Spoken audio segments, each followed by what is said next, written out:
बोलो ಭಾರತ್ ಮಾತಾ ಕಿ ಜೈ.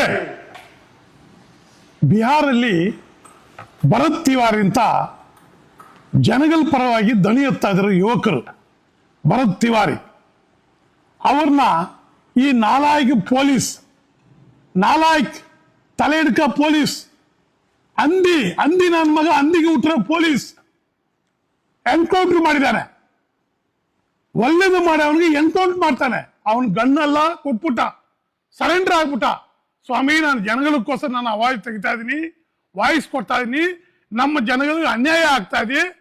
ನೀವು ಎಲ್ಲ ಮಾರಾಟ ಮಾಡ್ಬಿಟ್ಟು ಸೀಟ್ ಮಾತ್ರ ನೀವು ಇಟ್ಕೊಂಡಿದ್ದೀರಾ. ಎಲ್ಲ ಡಿಪಾರ್ಟ್ಮೆಂಟ್ ಮಾರಾಟ ಮಾಡ್ಬಿಟ್ರು ಇವರು. ಯಾರಿಗೆ ಈಸ್ಟ್ ಇಂಡಿಯನ್ ಕಂಪನಿ ಫಾರಿನ್ ಅವ್ರಿಗೆ ಮಾರಾಟ ಮಾಡ್ಬಿಟ್ರು. ಇವ್ರಿಗೆ ಪೋಸ್ಟ್ ಮಾತ್ರ ಬೇಕು. Education minister, foreign minister, transport minister, water minister, ಈ ಮಿನಿಸ್ಟರ್, ಆ ಮಿನಿಸ್ಟರ್, ಉಪ್ಪಿನಕಾಯಿ ಮಿನಿಸ್ಟರ್, ಇವ್ರ ಪೋಸ್ಟಿಗೆ ಹೆಸರು ಮಾತ್ರ ಬೇಕು. ಜನಗಳಿಗೆ ಒಳ್ಳೇದು ಯಾವನು ಮಾಡಲ್ಲ. ಅವಾಜ್ ಹತ್ರ ಅವನೇವನೋ ಶೋರ್ ಕಾ ಬಚ್ಚ ಆ ಪೊಲೀಸ್ ಅವನು ಶೂಟ್ ಮಾಡಿದಾನೆ. ಆ ಪೊಲೀಸ್ ಅವನಿಗೆ ಏನ್ರೇ ಸಿಗ್ತಾ ಇದೆ ನಿನಗೆ? ₹1 ಮೆಡಲ್ ಸಿಗ್ತಾ ಇದೆಯಾ? ಆ ಮೆಡಲ್ಗೋಸ್ಕರ ಅವನ್ನ ಪಾಪದವನಿಗೆ ಶೂಟ್ ಮಾಡಿದೆ. ನಿನ್ಗೆ ಮಾನ ಮರ್ಯಾದಿಲ್ಲ? ನೀನೇನು ಮನುಷ್ಯ? ನೀನ್ ಹೆಂಡತಿ ಮಕ್ಕಳೆಲ್ಲ ಎಲ್ಲಿ ಸಾಯ್ತಾ ಇದಾರೆ? ಪಬ್ಲಿಕ್ ಜೊತೆಲಿ ಸಾಯ್ತಾ ಇದಾರಲ್ಲೇ ಪೊಲೀಸ್.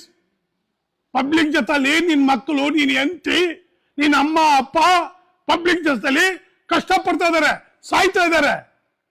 ನೀನೇನೋ ಗೌರ್ಮೆಂಟ್ ಡ್ಯೂಟಿ ಸಿಕ್ಕಿದ ತಕ್ಷಣ ನಿನ್ನ ಹತ್ರ ಗನ್ ಇದ್ದ ತಕ್ಷಣ ಶೂಟ್ ಮಾಡ್ಬಿಡ್ದೆ ಯಾರನ್ನ? ಇವನ್ನೆಲ್ಲ ಸುಟ್ಟಾಗ್ಬೇಕು, ಇವನ್ನ ನೇರಾಗ್ಬೇಕು. ಇವನ್ನ 140 ಕೋಟಿ ಭಾರತೀಯರು ಆ ಪೊಲೀಸನ್ನ ಎಲ್ಲ ಜನ ಮುಂದೆ ಸುಟ್ಟಾಗ್ಬೇಕು. ಆವಾಗ ನಮ್ಮ ಇಂಡಿಯಾ ಒಳ್ಳೆ ಹೆಸರು ತಗೊಳಕ್ ಸಾಧ್ಯ. ಇಲ್ಲಂದ್ರೆ ನಮ್ಮ ದೇಶ ಮುಗಿದೋಯ್ತು. ಇಲ್ಲಿ ಯಾವನು ನಿಮ್ಮದಾಗಿರಕ್ಕಾಗಲ್ಲ, ಕುಡಿಯೋಕೆ ನೀರು ಸಿಕ್ಕಲ್ಲ, ಊಟ ಸಿಕ್ಕಲ್ಲ. ಯೋಚನೆ ಮಾಡ್ರಿ, ಎಲ್ಲ ಮಾರಾಟ